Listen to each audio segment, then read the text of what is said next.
Looking for a fun way to win up to 25 times your money this football season? Test your skills on Prize Picks, the most exciting way to play daily fantasy sports. Just select 2 or more players, pick more or less on their projection for a wide variety of statistics, and place your entry. It's as easy as that. If you have the skills, you can turn $10 into $250 with just a few taps. Easy gameplay, quick withdrawals, and an enormous selection of players and stat options are what make Prize Picks the #1 daily fantasy sports app. Ready to test your skills? Join the Prize Picks community of more than 7 million football fans who have already signed up. Right now, Prize Picks will match your first deposit up to $100. Just visit prizepicks.com/get100 and use code GET100. That's code GET100 at prizepicks.com/get100 for a first deposit match up to $100. Prize Picks, daily fantasy sports made easy.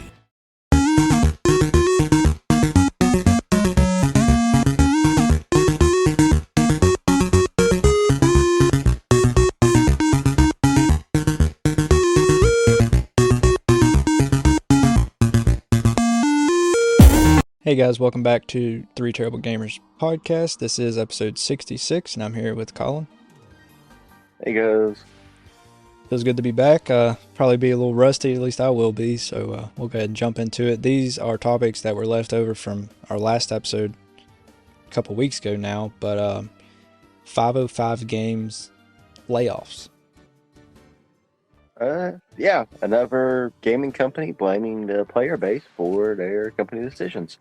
Their layoffs came due to their consumer base supposedly just wanting sequels and not actual new titles or whatever 505 Games had planned for them. So, yet again, screw 505 Games, because why blame your consumer base? If your consumers want sequels, give them sequels. Don't have to lay off nobody for it, because the more people we have working on those sequels, the better. But, who am I? Right. Yeah, so, we've been seeing a lot of this, and we've been covering a bunch of them. Bungie was the other one that blamed players for not playing Destiny 2 anymore, when they're the ones that made it free. But, so it says Congregate and Digital Bros Entertainment, which owns 505 Games, laid off employees a couple weeks ago. The video games industry's string of layoffs continues. Digital Bros Entertainment and Congregate have both announced job cuts. Digital Bros, which owns Control publisher 505 Games and other studios, is laying off 30% of its workforce, roughly 130 people, as part of an organization review it announced Tuesday, a couple weeks ago, once again. The job losses will largely impact Digital Bros Studios, according to a news release beyond 505 Games Digital Bros. So, seeing a lot of layoffs in the gaming, which I kind of don't get in a way, because gaming's kind of a big deal right now. There's so many games coming out and they're doing pretty well.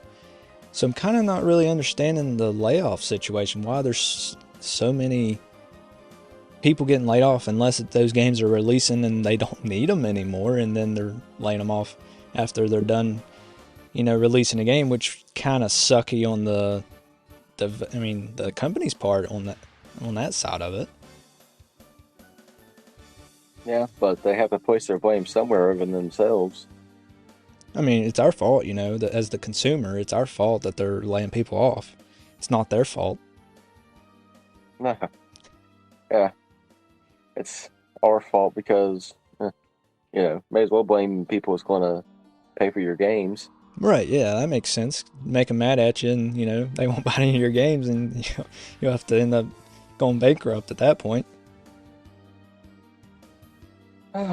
We're not saying completely listen to us, but this is definitely news, and, boycott them. Screw them. That's how I see it. Screw 505. They're going to blame you anyway. That's right. Screw Bungie too. They're owned by Sony now, so they're... No, I'm not going to get into that. But, different topic. Yeah. Moving on. Xbox gives fans a chance to win a Bluey custom Xbox Series X. that's a thing I can get behind. Yeah, I looked at it actually. It's Bluey. Yeah. I mean, kind of hard to get around on that. Yeah. Xbox, it's been out for a couple weeks now, but it's still relevant.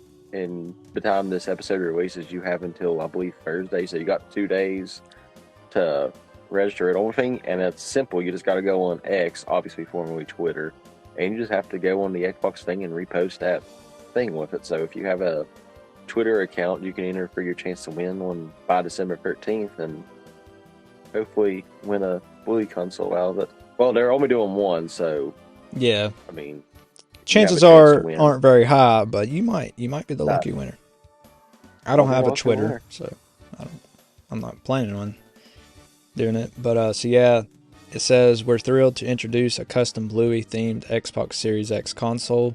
The Xbox Series X console's vibrant color and design exude Bluey's high energy and lovable personality. The complementary controller also features Bluey's sister, Bingo. I actually like the controller better than I do the console itself. But what'd you say? I said I'll agree. Yeah, okay, yeah. It says adventure awaits as you now have a chance to win this console and controller by following Xbox and retweeting the Xbox sweepstakes tweet.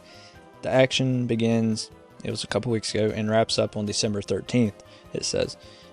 For further details, check out the official sweepstakes terms and conditions, but the fun doesn't just stop there. Starting today, like 2 weeks ago, kids and families can join in on all the fun with Bluey and her family firsthand in Bluey the video game. The highly anticipated video game is set to release on the Xbox Series X and S, Xbox One, and PC.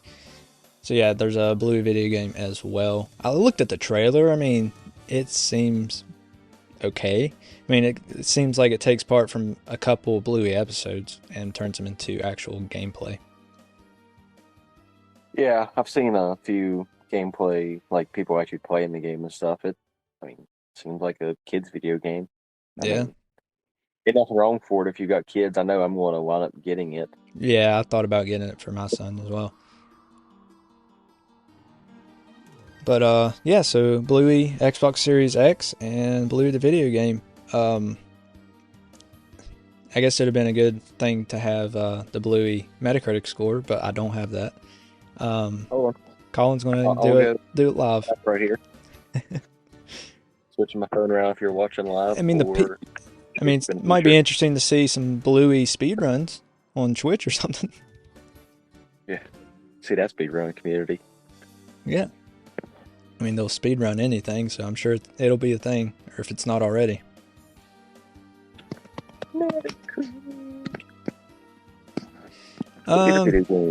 My guess for the Bluey is probably like a 70. Oh, you are way off. Am I? It is a Metacritic must play. What? No, I'm joking. It's a 56. Holy crap. 6 critic reviews. How many? 6 critic reviews. Oh, I figured it'd be more than that. Okay, I mean, a 53. But you got to remember, it's geared towards kids. So these critics, I'm sure, were not kids. So, since you technically have to be 18 to be a critical in there. It's not verified 18, but you do have to put your birthday's 18. Right. So yeah, I mean, it's probably not the best game to play if you're an adult listening to this podcast, which, I mean, most of our listeners are in the 20s or older. So it might not be for you, but if you have kids, it'll be for them. So just buy it for them, I guess. That's what I'm going to do. I mean, I looked at the trailers. It probably would. I mean, I didn't think it was anything I would be interested in, but. Yeah, but I mean, it is 4 players, and like I said, if you've got a family of 4, you can, everybody can play at the same time. Right. Yeah. I think they had like the balloon game, Keep You Uppy or whatever in it and stuff like that. I don't know. Just random games throughout the series because, they have a ton of games they play on every episode, so. From to me, how it looked visually was kind of going back to like the Rugrats game on the GameCube. So I actually enjoyed that but I was also like 5 or 6 when I played it. So Yeah. yeah, if I played it now, I don't know if I'd like it or not. I remember you saying you didn't actually like it that much. I didn't as a kid, but I mean, I've always liked the same type of video games. Yeah. So for me, that just was never in my thing of video games I like to play, like style play. Right. All right. So the next topic, we've mentioned it before as being a rumor, but it has been officially revealed and gave it a release date. So The Last of Us 2 Remastered release date. Yeah, it's Last of Us 2, but why? It's not even been out for a complete 4 years by the time it's getting remastered. But the official date, which is the topic point, is January 19th of 2024 is when the release date is going to be for the remastered version. I understand that the PS5 wasn't quite out yet whenever it got released, and I understand that's probably why they're going for it, but at the same time, it's not like too far out graphically. Does it really need a remaster? Just port it over. That's what I'm saying. There's not been any mention of a PC port yet, but they're probably remastering it to get the graphics up to standard on PC. So they'll release it in a year or two, because usually they release their game exclusively on the PS5 for a year or two, and then they bring over the PC port. So it's probably what they're going for. But like I said, there's no actual official mention of a PC version yet. They ported over The Last of Us Part 1, so I don't know why they wouldn't do Part 2. Yeah. I think their end game on this is to potentially get enough money and funding ready for Last of Us 3 in the future. Yeah. They're good games. I played a ton of The Last of Us Part 1 on PC, on Steam, and it's really fun. Watch the TV series and stuff. They're good games. They'll sell well. I think it's just too early for a remaster, unless, like I said, they're just gearing up for a PC port. Yeah, because like I said, 4 years is way too... Not even 4 years, because it was mid-2020. Yeah. And it's very early. A couple weeks into 2024. Well, they done that. Horizon Zero Dawn, they said they was going to remaster it. It's not that old either. It's older than Last of Us Part 2, but it's not that old either. And there was rumors, I don't know, we covered it several months ago, that there was a remastered of it leaked. So, yeah. I don't know what Sony's really doing with their remasters. They should be remastering older games, like the older, like God of Wars or something. Yeah. But this, like I said, this one's not a leak. It's a true... It's a fact. Happen. There ain't no chances it is going to happen. Yeah. On January 19th. Yep. So yeah, I'll go ahead and read the article. Shortly after a leak confirmed its existence, Naughty Dog officially revealed The Last of Us Part 2 Remastered for PS5, confirming the release date as well, January 19th, as Colin said. Notably, those who already own The Last of Us Part 2 on PS4 will be able to upgrade to a digital version of The Last of Us Part 2 Remastered on PS5 for $10 US. Save files will also be able to be imported into Part 2 Remastered. However, Naughty Dog clarified that upgrades for disc copies of the PS4 version are only available if you have a PS5 with a disc drive. Owners of PS4 disc copies must insert them into the PS5 every time they want to download or play the PS5 digital version. Naughty Dog's blog post explains there's no mention of a PC version of the remaster at this time. They're making sure you don't, skip out on or whatever. They're making sure you have the disc in if you have the physical version. Even if you buy the digital version of the PS5 version, you have to have the disc version of the PS4 version. That's going to confuse the crap out of people. It's Sony. It's just Sony.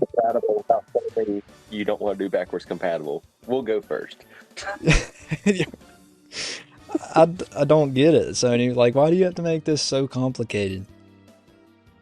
There's simpler ways to do this. Get Last of Us 2 remastered for the PlayStation Portal. Yeah.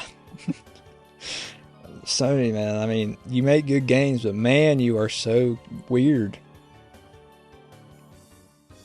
I don't get it. So yeah, if you get the PS5 digital version of Remastered and you only want to get it for $10 and you want to play it, you have to use your PS4 disc in your PS5, even though PS4 discs aren't backward compatible on PS5s. This one will be, to make sure that they know you purchased it. So it's not actually going to be running off your disc. It's just going to show that you own the game. Every single time you want to play it, you have to insert this PS4 disc into your PS5. It's not actually going to read your disc. It's just going to make sure you own the game. So if you got that friend that just lost her copy and you just want to just throw it in, save $10, or just spend $10 for a brand new game at that point, you're good. But your friend probably knows where their Last of Us 2 copy is. Yeah, I mean, I just Sony, man, you are so weird. I know Nintendo's weird, and we've said that 1,000 times on here, but Sony's just, lately, they have been making some weird decisions. They make, like I said, they make good games, but they make sure to make something weird and confusing if they can.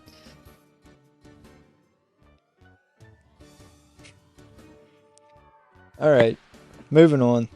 Crash Team Rumble is adding in another iconic character. Yeah. Thank you for your help the other day, Ashton, since I managed to lose this topic somewhere in the thing of it. No problem. But I really found out right when you texted me who it was. Like I said, I could not find it. And like I said, these things, and Ashton said at the beginning of his podcast, these things are a couple of weeks old because they're still all relevant. Yeah. They've been buried by other news since then. Yeah. But they've been buried, since we chose them a couple of weeks ago. And so Crash Team Rumble, which is their version of Smash Brothers, is Spyro's coming. Out of all the people to do it, they're finally getting their crossover in the past 20 years. Yeah. And he is coming on December 7th. So, wait, did I just have my dates backwards for October? December 13th for the Bluey thing. And I said that was next week. So it would be the week after next for the Bluey thing. Bluey thing. And then time of recording, this is 5 days from now. Yeah. So what do we... No, this would be 2 days from the time it releases. So I got Bluey mixed up with this one. Right, yep. So my bad on that one, guys. But yeah, so December 7th, I think Season 3 of Crash Team Rumble starts, and that's when Spyro is going to be released with this one. Yep. The character. Yep. So it says, according to a recent announcement, beloved PlayStation icon Spyro the Dragon is joining the playable roster in Crash Team Rumble. Crash Team Rumble Season 3 will reunite Crash Bandicoot and Spyro the Dragon, two iconic PlayStation mascots, when it launches on December 7th. The game is an online 4v4 multiplayer platformer where players collect Wumpa Fruit and use special abilities. Fans are excited about the team-up and have noticed the presence of other characters and references from the Spyro franchise in Season 3 artwork. So that's a good thing. Obviously, Crash and Spyro carried PlayStation back in the day. I mean, they had a lot of good games on the PlayStation 1. I'm not going to say they completely carried them, but they were the two, obviously, famous mascots for the PlayStation 1.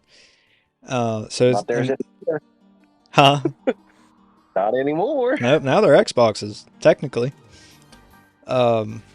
Which is crazy. It come full circle that way. But, yeah, it's pretty cool to see them cross over. They've had several crossovers in the past.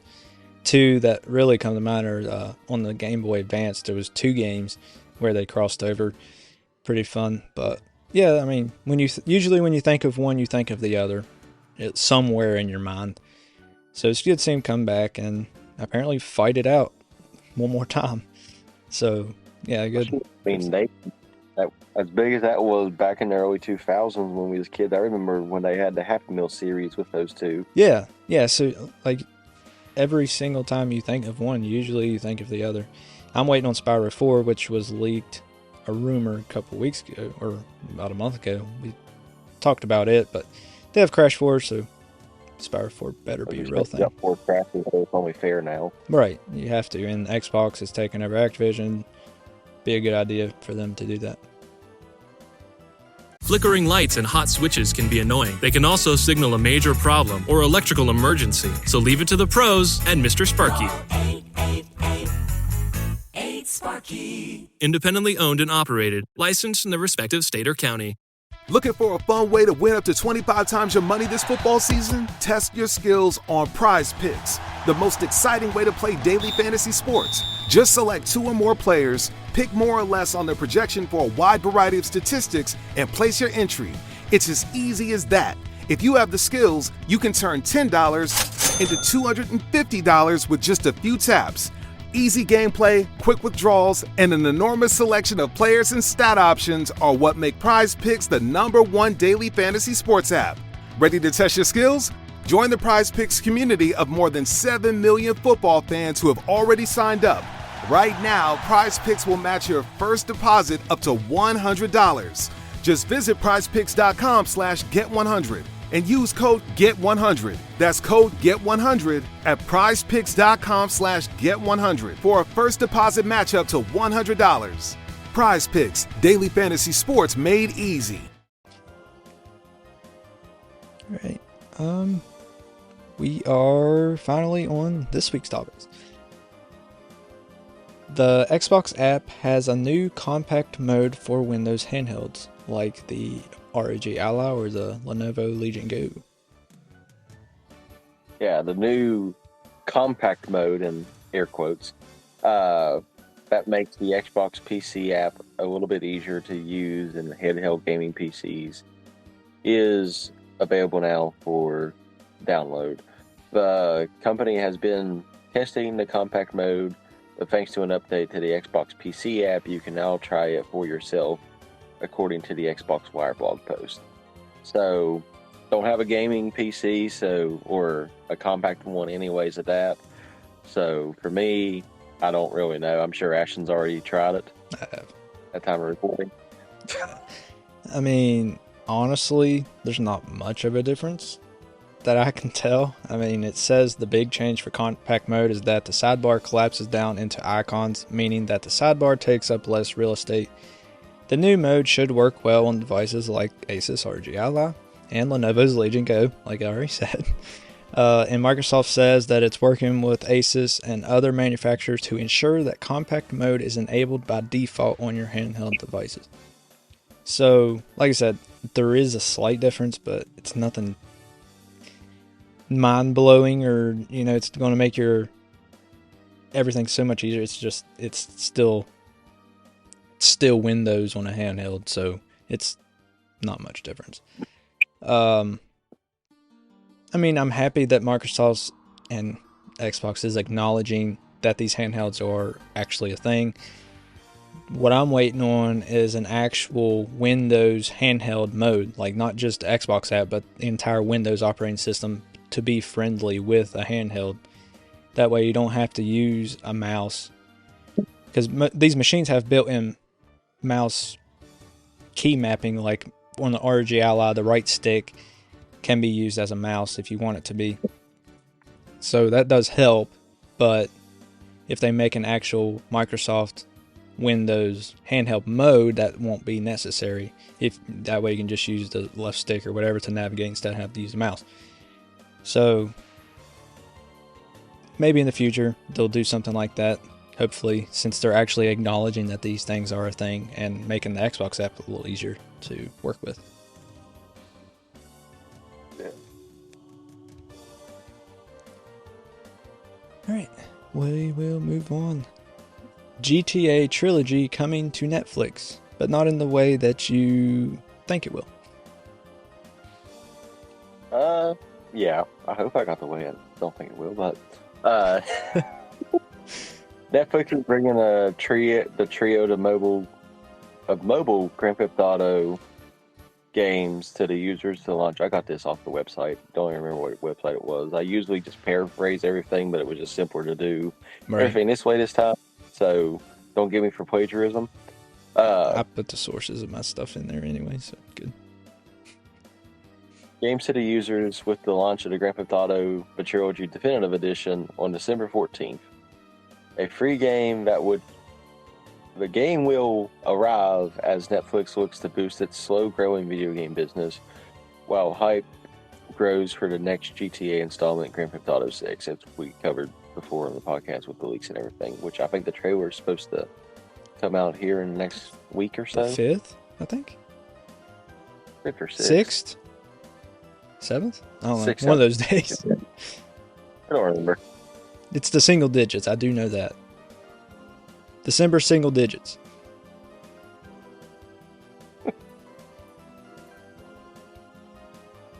But yeah, so for the fact that Netflix is getting the game, I mean, I'm sure they paid Rockstar a crap ton of money to get the rights to it for free on their platform for their thing, which I knew they had a gaming thing, but they've mainly just been doing like little tiny games here and there. They haven't done any major titles yet.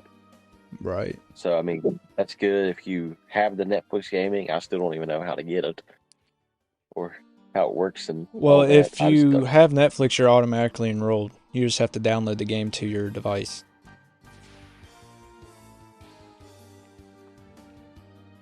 So if you have it on...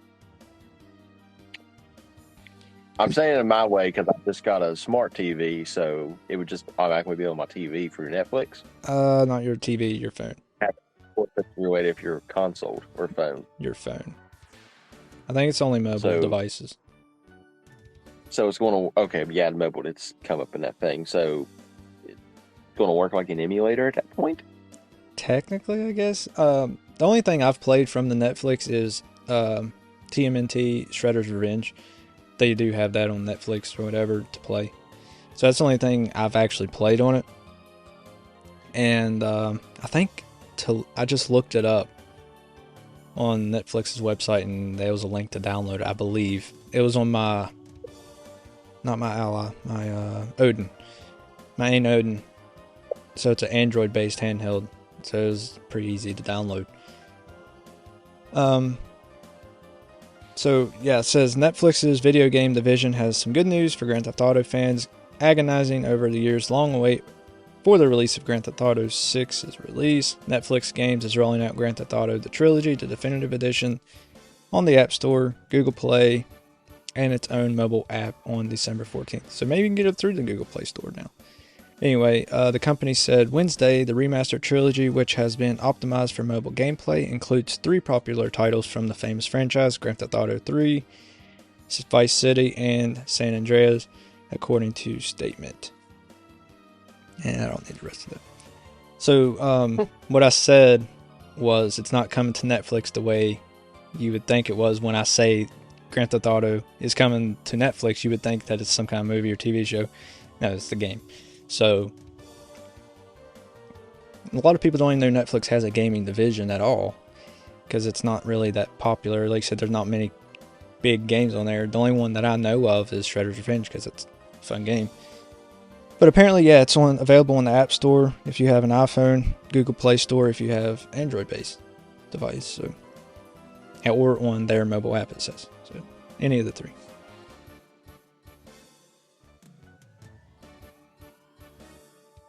So, there's a chance to get it for free because it's still. Yeah, if you have Netflix, then you can. Oh, it's probably full price, I would say. I was literally just at Walmart before I got on here, so I believe it was still priced at $50 there. Yeah. All right, Xbox CFO discusses Microsoft's strategy for the future of gaming, I guess. Yeah, it's definitely a weird take on, which I know the world's evolving in the sense of it, but it's still just a weird take on it because Microsoft's strategy is to be as simple as possible and it seems like they're probably going to be the next big company that starts laying off employees because they're going to start using AI for ideas. Yeah, that's basically what I got out of it. They're going to rely heavily on AI.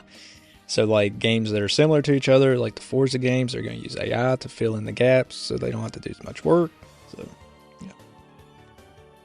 Yeah, like I said, I just predict they're going to have potential huge layoffs in the future. As long as they don't blame their consumer base, it's still not okay, but that's just how the world is.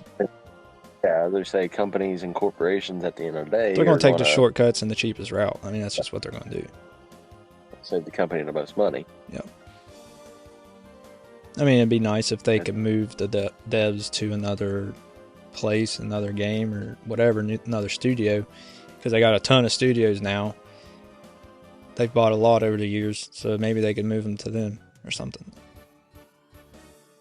Yeah, I mean, really, that would kind of go downhill because a lot of their especially now since they got Activision Blizzard, a lot of their good selling games are going to be repeat games.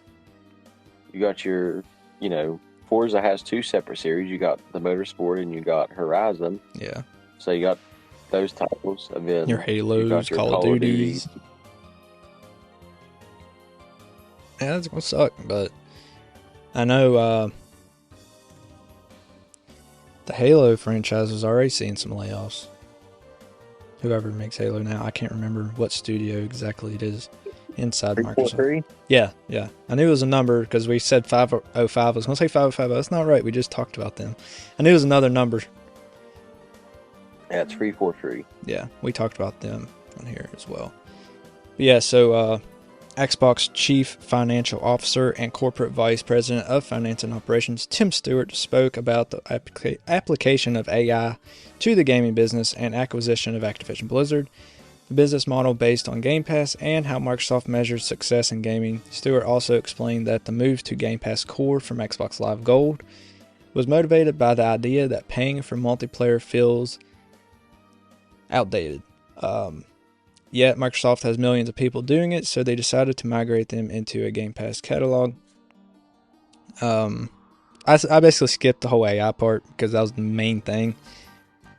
I was just going to try to give everybody a reason why they got rid of Core. I mean, why they got rid of Gold and switched to Core. Can't even talk.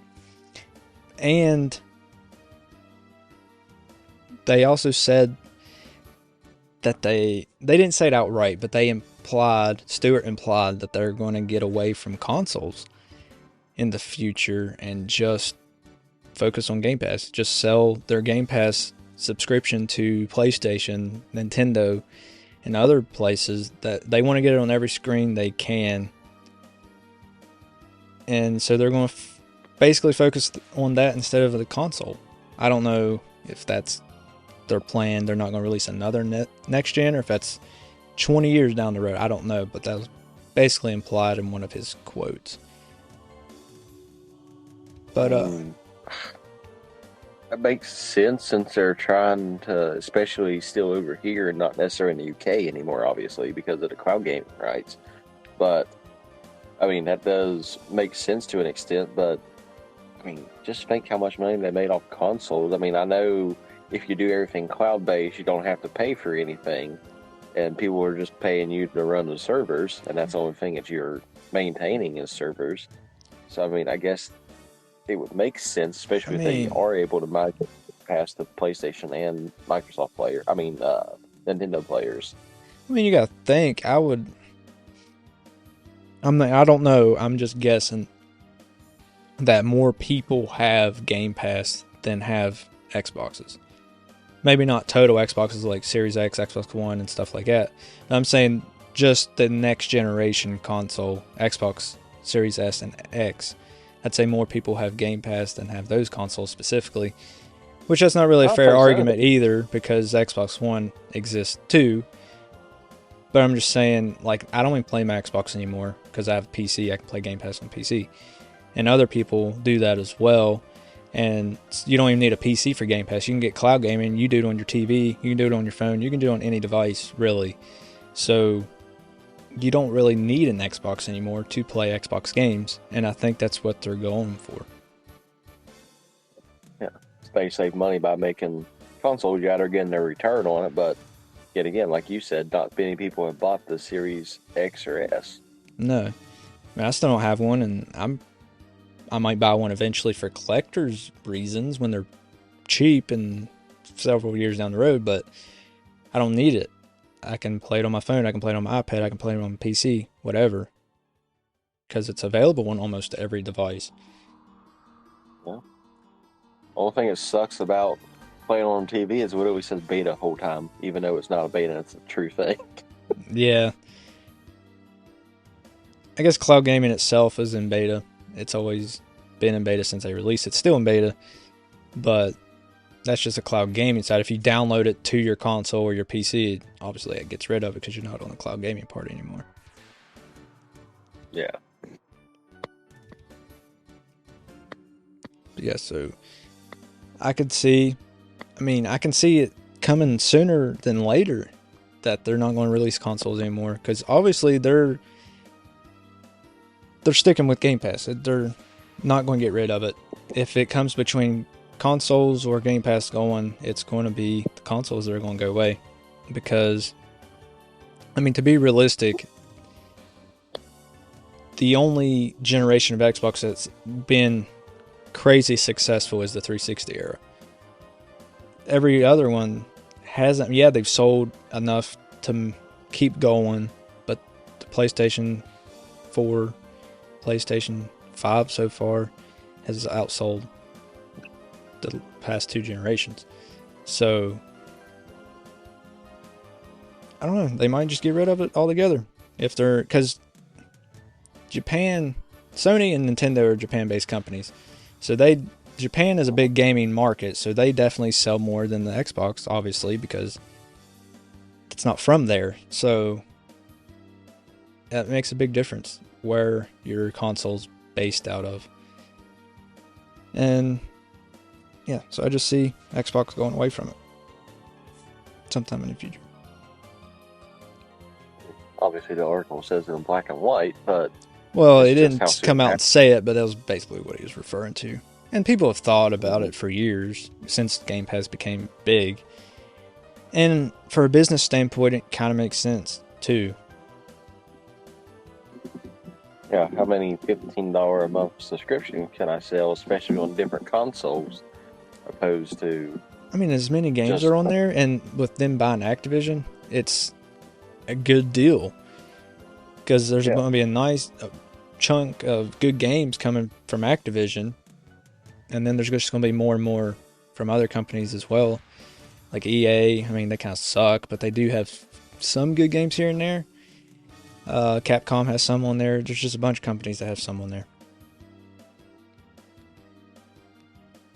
Yeah, Telltale with all the Walking Dead series games, and I mean, I know Telltale does different parodies and stories based on Minecraft and like Borderlands too. Right, yeah. Became the game. I haven't seen them on Game Pass yet, but like I said, I know that brand of, that company is on there. Right, yeah. Yeah, so we'll just have to wait and see. But that is all the time we have, guys. We appreciate you for listening or watching. And it feels good to be back. A little rusty. I couldn't talk worth anything, but it's all right. We got it. Make sure to join our Discord, or follow us on Twitter. Subscribe to us on YouTube. We have Facebook, Instagram, TikTok. Anything else? Twitch. Watch us live on Twitch and YouTube. You can listen to us on whatever podcast platform out there. We're on all of them. Yeah, other than that, we'll catch you guys in the next episode. All right. Later, guys.